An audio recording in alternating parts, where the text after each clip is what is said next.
The following podcast contains discussions of violence, drugs, and non-specific evilness. Also, spoilers. Lots of spoilers. Ready? Let's dig in.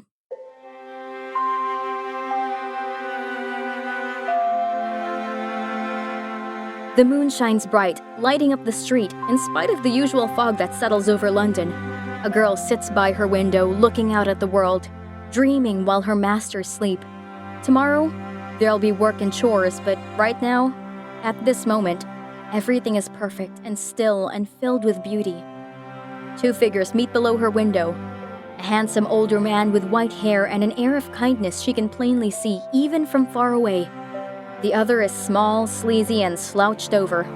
The older man speaks when suddenly, the younger raises his cane to strike him to the ground. Once he starts, he doesn't stop. Each hit, each kick, each crack of bone disturbs the peaceful night. The maid faints and lands on the floor with a heavy thud. And yeah, the world doesn't look so beautiful now, huh?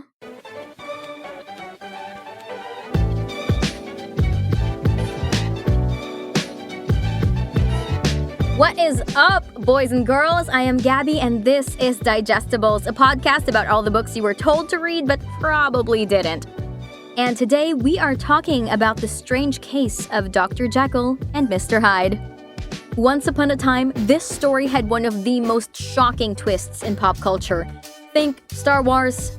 I am your father. Or Sixth Sense.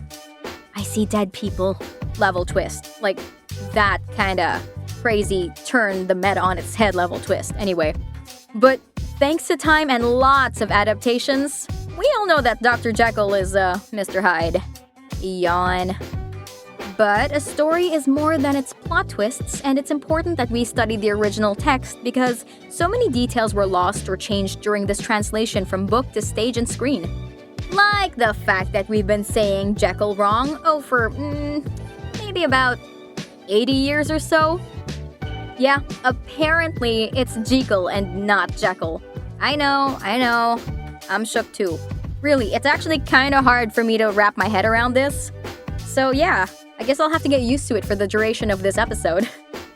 Back to what I was saying. We have Hollywood to thank for this, like Jekyll versus Jekyll. For some reason, they changed it in 1941 and that version was so popular that everyone just went with it. It's like the GIF versus GIF debate again. If the inventor says it's GIF, everyone stop it with the GIF. But I can't tell you what to do. Just saying, that's what the inventor wanted. So, like I said earlier, we are going to pronounce it properly and as the author Robert Louis Stevenson intended. After all, it has been suggested that he chose the Scottish surname specifically because it rhymes with seek all. What would be, the opposite of Hyde? And we like things to work thematically, right? Right, so let's get it.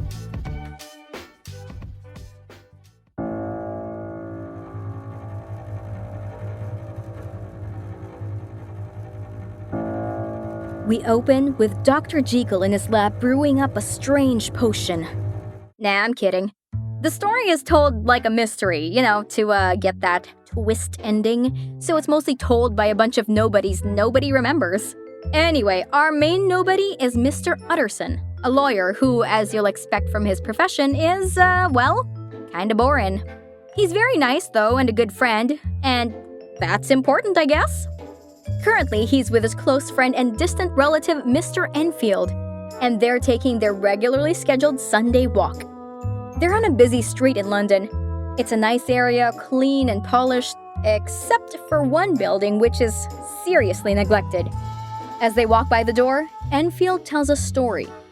One morning at 3 a.m., he's walking down a street when he sees a small man and a little girl run into each other at a corner. The man walks over the child and calmly tramples her while she lies in the ground screaming. Enfield rushes after the man and grabs his collar before he can get away. A crowd had gathered, including a doctor, to help the girl. She's mostly fine, if understandably shaken. But what's curious is that as soon as anyone takes a look at the man, they want to kill him. It's extreme loathing at first sight. Enfield thinks the guy's an ass, but he draws the line at murder. They threaten to ruin the man's name instead by causing a scandal, and the man's like, Yeah, no. How about I grab my checkbook? Or do you accept, PayPal, Gcash, Venmo? No? Cash App? No? Okay. Anyway, everyone decides that £100 is the fair price for hurting a child. The man takes them, and by them I mean Enfield, the doctor and the child's father, to this dilapidated door, goes in and comes out again with £10 and a check for the rest. But the check is signed by a familiar name that is obviously not the man in front of Enfield. He's like, "This looks fishy," and the man offers to stay with him until the bank opens. To Enfield's surprise, the check is not a forgery. And this confuses him because the name on the check is a very, very respected person. He comes to the conclusion that the ugly little man is probably blackmailing the well-known gentleman, and that's why he calls this house the blackmail house. Enfield studies the house further and thinks it's shady. Nobody goes in or out, the blinds are always shut, but there's smoke coming from the chimney. It's all very odd. And Enfield has a rule about odd things. He doesn't ask about them. Utterson is more of a curious fellow though, and he has one question. What's the name of the man who trampled the child? Enfield replies, "It's Mr. Hyde." Cue thunder and lightning.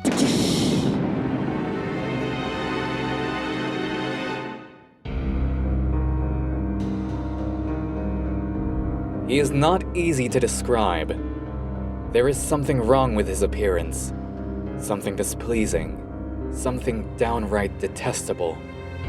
I never saw a man I so disliked, yet I scarce know why. He must be deformed somewhere. He gives a strong feeling of deformity, although I couldn't specify the point. He's an extraordinary-looking man, yet I really can name nothing out of the way. No, sir. I can make no hand of it. I can't describe him, and it's not want of memory. For I declare I can see him this moment.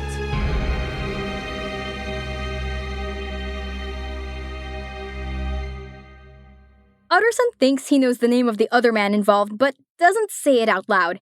Instead, they shake hands and decide never to speak of the episode again. He returns home and goes to his office. He opens a safe and takes out a document. It's a will from a guy named Dr. Henry Jekyll, stating that in case of his death or disappearance, all his possessions should go to his friend Mr. Edward Hyde. Utterson had thought it was a bad will, but now he thinks it's worse. He decides to visit another friend, Dr. Lanyon. A long time ago, Lanyon, Utterson, and Jekyll were the best of friends. Until Lanyon and Jekyll had an argument about science and stuff.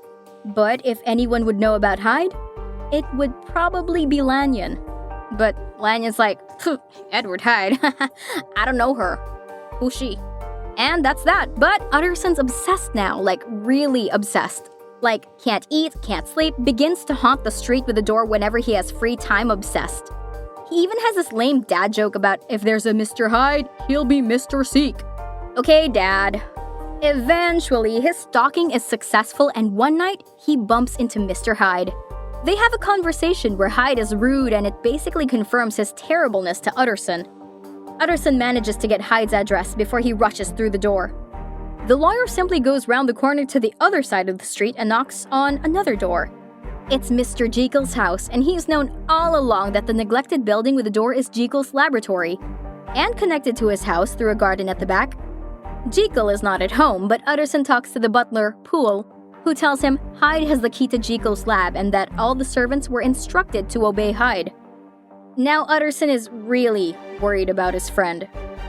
2 weeks later, Jekyll has a dinner party and Utterson is a guest.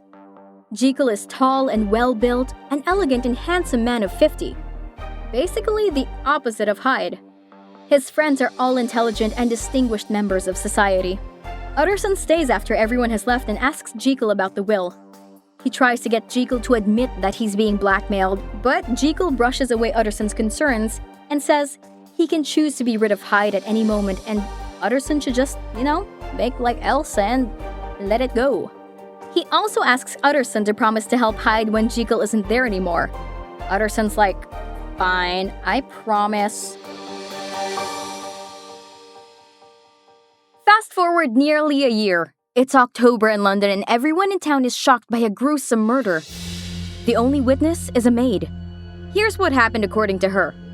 It's 11 o'clock at night and she's sitting by the window daydreaming when she sees a kind old gentleman walking down the lane.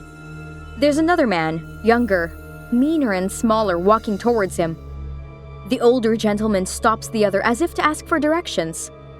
The maid recognizes the younger man to be Mr. Hyde. He visited her master once and she doesn't like him at all. Hyde seems annoyed by the interruption and snaps. He starts beating the poor man with his cane and kicking him with his feet. The sight and sound of this was so horrible that the maid faints. When she comes to, it's around 2 a.m. The maid calls the police. They examine the crime scene and find half of what seems to be a distinct walking cane had rolled into the gutter. The other half is assumedly still with the murderer. They also look at the body and find a purse, a gold watch, and an envelope addressed to Mr. Utterson. The police show up at Utterson's house and he goes with them to the police station to identify the victim. It's Sir Danvers Carew, a member of government and one of his clients. Okay, Utterson's just everyone's lawyer, isn't he? Anyway, the police show him the murder weapon and Utterson recognizes it as the cane he gifted Jekyll many years ago. The police question him about Hyde.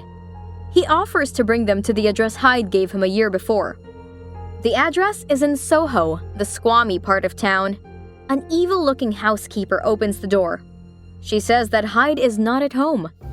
They search the rooms and find it ransacked with drawers open, clothes scattered on the floor, and a pile of ashes by the fireplace, as if someone had recently burned a pile of papers. They find half of the murder weapon behind the door and part of a burned checkbook in the ashes. The police lie in wait for Hyde at the bank because everyone needs money to go on the run. But he never shows up. Hyde also has no friends, no family, and anyone who has encountered him would give a different description of his features that they can't even make a police sketch. The only thing everyone agrees on, though, is that he looks evil, which is not really helpful for a crime investigation, you know? Utterson goes to visit Jekyll. He meets him in the laboratory, and Jekyll is looking really sick. Utterson asks him if he's stupid enough to be hiding, Hyde, but Jekyll swears that he hasn't seen him and will never see him again. Utterson's like, "As your lawyer? Please be sure." And Jekyll swears again that he's done with Hyde and shows Utterson a letter from him as evidence. The letter is oddly written and signed, but it says goodbye and thanks for the friendship. Also that Hyde has his own plans to escape. Utterson asks to keep the letter and asks again whether Hyde was blackmailing Jekyll with the will. The doctor nods and Utterson's like, "I knew it! He was going to murder you, friend." Jekyll assures him he's learned his lesson. Utterson's convinced and leaves him. But before he exits the house, he asks the butler Poole to describe what the messenger of the letter looked like. Poole tells him that no one had delivered a letter today. Strange. So Utterson is suspicious again. It's a good thing Utterson has an employee who's a handwriting expert. He shows the letter to Mr. Guest, who agrees that he is odd. While he's looking at it, a servant comes in with a dinner invitation from Jekyll. Mr. Guest takes the note and puts it side by side with the letter. He examines them and announces that they're most likely written by the same person. Gasp! Utterson's shocked that his friend would forge a letter for a murderer. Time passes and Hyde is still nowhere to be found, even though there's a manhunt and thousands of pounds in reward involved. I guess you can say he's very good at hiding. Sorry. Had to. Tales of the man's cruelty and basic evilness are whispered around, but soon, everything becomes quiet and life goes back to the usual business.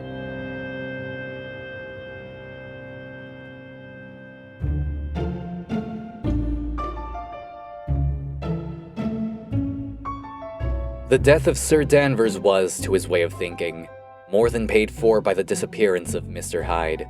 Now that evil influence had been withdrawn, a new life began for Dr. Jekyll. He came out of his seclusion, renewed relations with his friends, became once more their familiar guest and entertainer. And whilst he had always been known for his charities, he was now no less distinguished for religion. He was busy, he was much in the open air, he did good. His face seemed to open and brighten, as if with an inward consciousness of service. For more than 2 months, the doctor was at peace.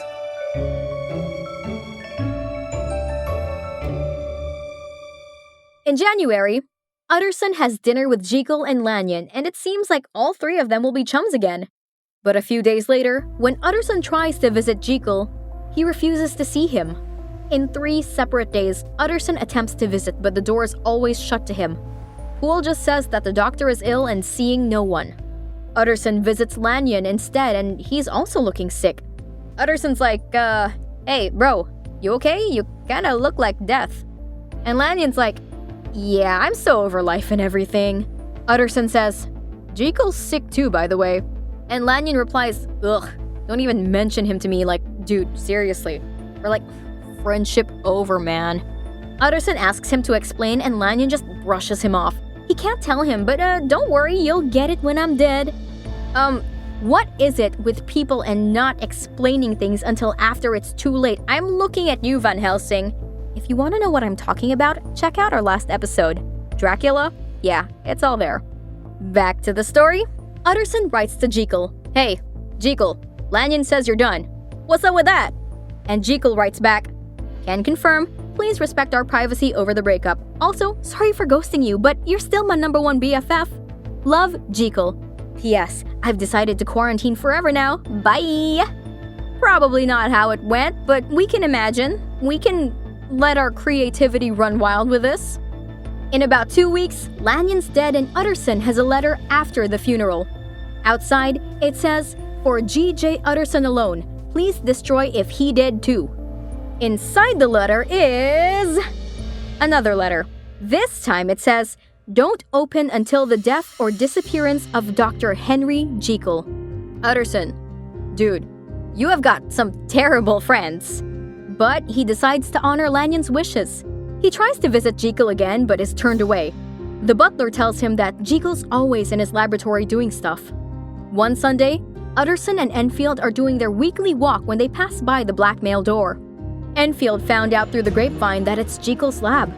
They decide to stop and give their friends some moral support, even from outside the door. To their surprise, Jekyll is by the window. They chat, and Jekyll comments that he's feeling very low. Utterson says, maybe go out more? You can join us in our walk. Jekyll stops smiling and suddenly looks afraid. He quickly shuts the window. Utterson and Enfield are shocked, but decide to just walk away. One evening after dinner, Utterson is surprised to get a visit from Jekyll's butler, Poole. He's freaking out and says he's been afraid for a week and can't bear it anymore. Utterson tries to get him to explain, but Poole's like, can I just show you? They go to Jekyll's house. All of the servants are in panic mode too. They're relieved when they see Utterson though. Poole leads him to the laboratory and they knock at the door. Poole announces that Utterson is here to see Jekyll. A voice answers, I can't. Poole looks to Utterson and says, that's not Jekyll's voice. He knows his master's voice as he's been working for him for 20 years. He's afraid that Jekyll's been murdered and the murderer has been inside the room for 8 days. He explains further. Sometimes Jekyll would write letters to the chemist and throw it down the stairs for the servants to deliver. For about a week, Jekyll's been throwing down papers every day, almost 3 times a day. He keeps telling them to go back to the chemists because whatever they're getting isn't pure. Poole shows him a recent letter. It's polite at first, asking for samples of the same quality he had bought before. But at the end, Jekyll is swearing. The chemist got annoyed at the letter and threw it back at Poole. Utterson remarks that it looks like Jekyll's handwriting, so what's the problem? Well, the problem is Poole caught a glimpse of his alleged master one day, by accident. And it didn't look like Jekyll at all. It was like he had a mask on his face. Plus, he was small, like a dwarf. Ooh, who does that sound like? Ding ding ding, it is, Hyde. He does have his own key to the laboratory, so Poole's fears aren't so off base now. They decide to break down the door. Utterson warns Jekyll that they're coming in. The voice begs for mercy. Utterson recognizes it as Hyde's voice and orders Poole to smash down the door with an axe.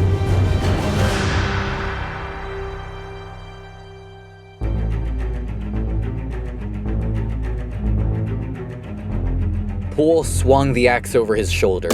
The blow shook the building, and the red baize door leaped against the lock and hinges. A dismal screech, as of mere animal terror, rang from the cabinet. Up went the axe again, and again the panels crashed and the frame bounded. 4 times the blow fell, but the wood was tough and the fittings were of excellent workmanship.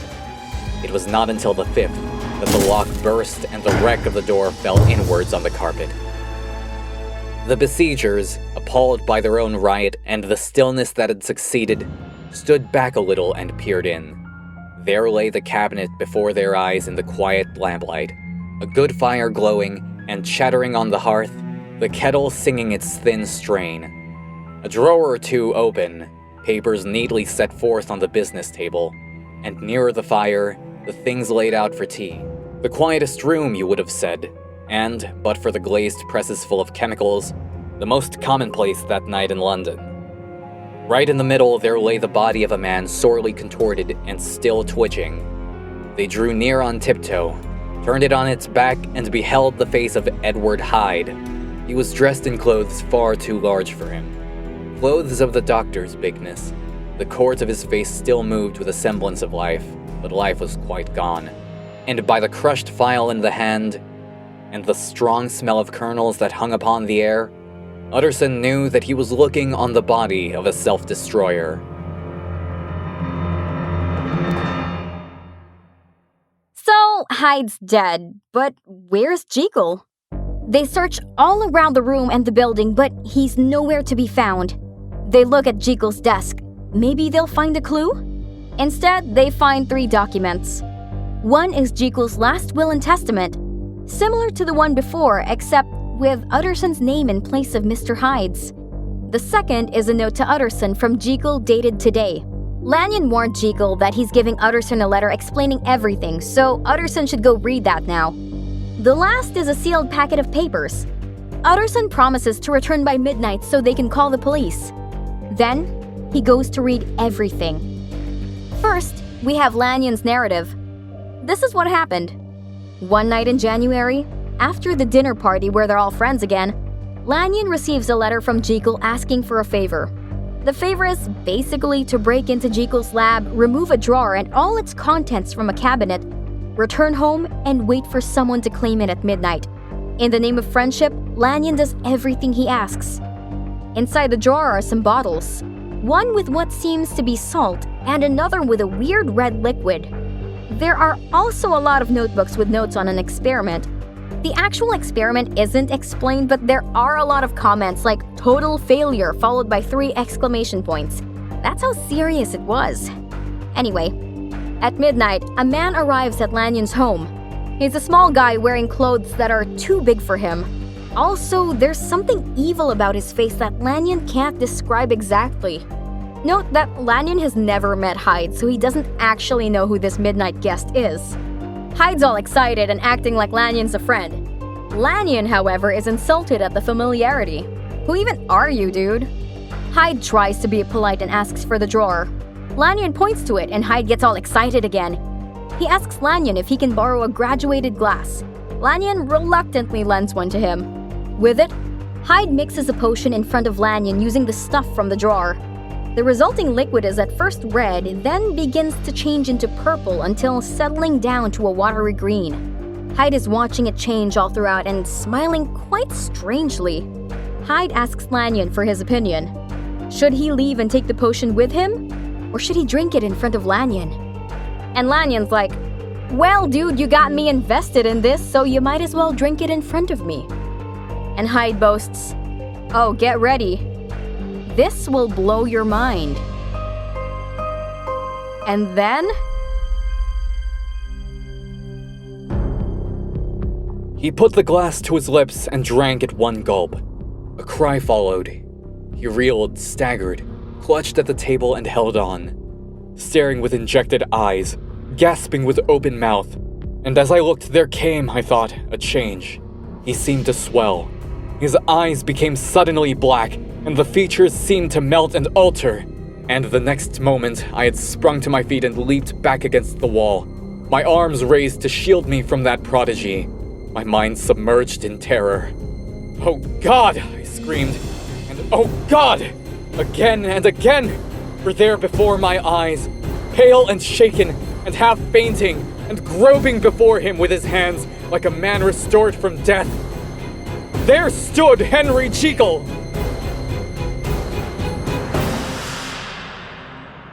Yeah, it blew Lanyon's mind. It blew it so hard that Lanyon cuts Jekyll from his life immediately. Utterson moves to Jekyll's letter, and we get Jekyll's POV of the events. So, Jekyll was born rich, with the expectation of a bright future that comes with a moolah. So, life was pretty much perfect for him. Except he had a lot of hidden desires. Now, these desires, or pleasures as the text calls it, are never really explained by Jekyll as a character or by its author, so go ahead and take a guess at it.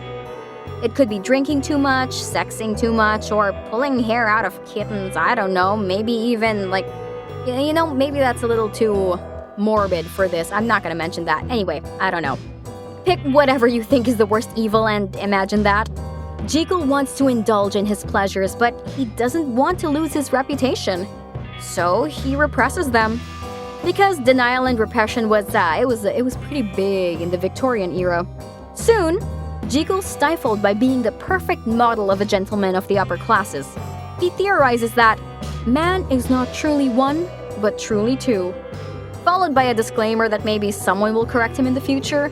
And it is fun to note that 34 years after this story was published, someone did. And we call him Freud. And he proposed that man isn't two people, but three. But okay, as interesting as that is, I don't want to get sidetracked, so you can just go ahead and Google it. Anyway, like a proper mad scientist, he begins to test his theory, and after some research, boom, voila! A potion that can separate man's good side from his evil side. Also, like any proper mad scientist, he decides to be his own test subject, even if it means his death. That's what you call dedication, folks. So, he boils his potion, drinks it, and after an hour of nausea and grinding bones, he turns into Mr. Hyde. As Hyde, he immediately feels younger and, evil. Eviler, yeah. When he looks at himself in the mirror for the first time, he doesn't feel dislike. He just feels glad that he's free to do whatever he wants now. Also, he explains that Hyde is physically smaller because he's repressing it so long, his evil side wasn't able to grow. It's kind of like when you repress your emotions too much and you become emotionally stunted for a good part of your life. Yeah, it's kind of like that. Anyway, he takes the potion again and transforms back into Jekyll. The temptation of having freedom with no consequences is too much for Jekyll to resist. After all, he's getting old now and his pleasures are too embarrassing for an old guy to get caught doing. So he leases a house for his alter ego, hires shady servants, sets up a bank account, and all that jazz. And then he proceeds to do wicked things as Hyde. Again, the wickedness is not really defined. Torture is mentioned though, so I guess deal with that info as you would. Now, again, thanks to the many adaptations of the story, which turns Jekyll into a misunderstood hero, we assume that Jekyll isn't aware of what Hyde is doing. Yeah, that's wrong. That is wrong. Buzzer, wrong. Yeah, Jekyll knows exactly what he's doing as Hyde, so Hyde doesn't really exist. He's always been Jekyll, just free of his inhibitions. Hyde is the mask that allows him to explore his bad side, and someone he can blame when things go wrong. It only becomes a problem when Jekyll can no longer control his transformations. One day, Jekyll wakes up as Hyde and he is shocked with a T. He decides that it's too risky to keep doing it because if he becomes Hyde permanently, he won't be able to keep friends or his standing in society. So, he goes cold turkey. And you can probably guess what happens next. He manages to hold strong for 2 whole months before giving in and drinking the potion. Then, he immediately goes out and gleefully murders someone. After the crime though, he's horrified. Apparently, Jekyll can forgive all the evil pleasures in the world, but he draws the line at murder. Nice to know. Yeah, who am I kidding? Jekyll isn't exactly horrified that he killed someone, he's just horrified that he won't be able to get away with it. So he breaks the key to his laboratory and goes cold turkey again. Then he tries to balance out his crime by doing good deeds, like donating to charity. Does it work? One day, he's sitting in the park, patting himself on the back for being especially good today, compared to, quote, the lazy cruelty of other men when he suddenly feels nauseous and, poop. Well, he ain't hiding anymore. Just kidding, he's Hyde again. Ta-da! This is when he sends the note to Lanyon asking for help. We know that ends badly. Jekyll returns home, but a day later, he's walking in his courtyard and transforms into Hyde. He takes a double dose of the potion to be extra sure it works, but 6 hours later, he transforms again.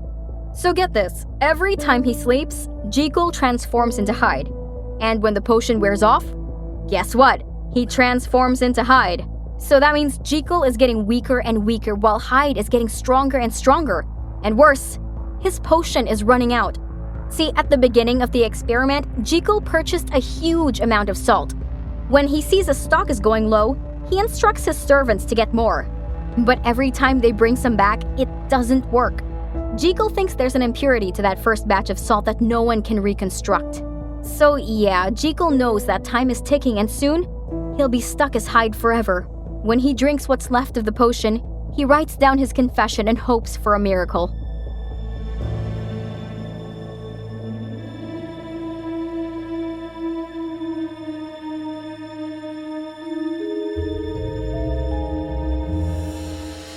Half an hour from now, when I shall again and forever re-undo that hated personality, I know how I shall sit shuddering and weeping in my chair, or continue with the most strained and fear-struck ecstasy of learning, to pace up and down this room, my last earthly refuge, and give ear to every sound of menace. Will Hyde die upon the scaffold, or will he find courage to release himself at the last moment? God knows I am careless. This is my true hour of death, and what is to follow concerns another than myself. Here then, as I lay down the pen and proceed to seal up my confession, I bring the life of that unhappy Henry Jekyll to an end.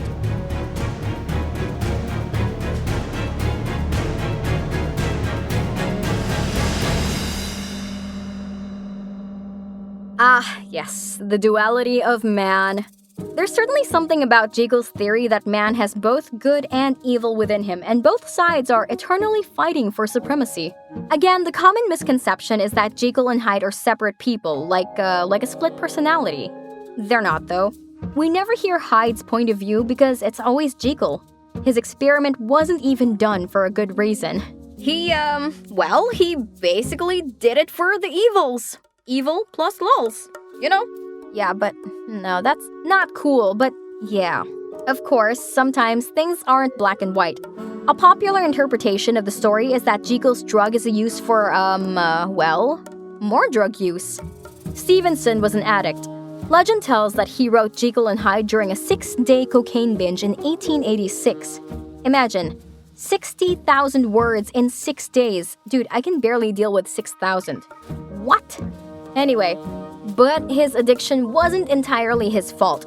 He had a recurring illness ever since he was a child, and this was a time when doctors threw opium and cocaine at their patients for pain management. Yes, a long time ago, cocaine was the prescribed medicine for coughs, colds, and toothaches. Side effects including turning into a jerk-ass, apparently. Obviously, we know that too much cocaine is a bad thing, but it is an example of how addiction can happen even with the most well-intentioned stuff. I'm sure everyone has heard about something called, the internet. In 2004, a new idea arose about human behavior. It's called GIFT, or the Great Internet F-Word Theory. Sorry, I can't say it. I'm trying to keep this clean, folks. Anyway, it supposes that any normal person with anonymity and an audience has the ability to turn into a total jerk. So, yeah, internet trolls are essentially an army of Hyde spreading hate and misinformation just for the lulz. And like Hyde, there's always a Jekyll behind them.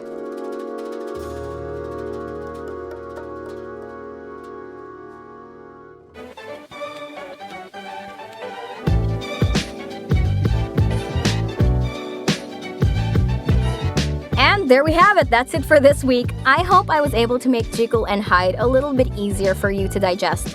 And yes, I know it's a little weird to say Jekyll. I'm pretty sure it's weird for you to hear it too, but for the sake of being correct, let's be correct about it. So, there we go. I'm Gabby, and you can find me at Gabby Pasqua Vox on Instagram or Twitter, or you can tell me about what you thought of this episode by using the hashtag Digestibles Podcast.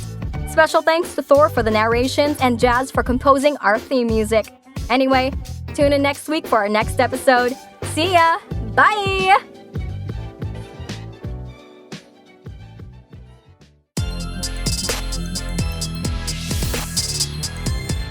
Digestibles is part of Connect, a podcast network, bringing together entertaining stories to spark your imagination.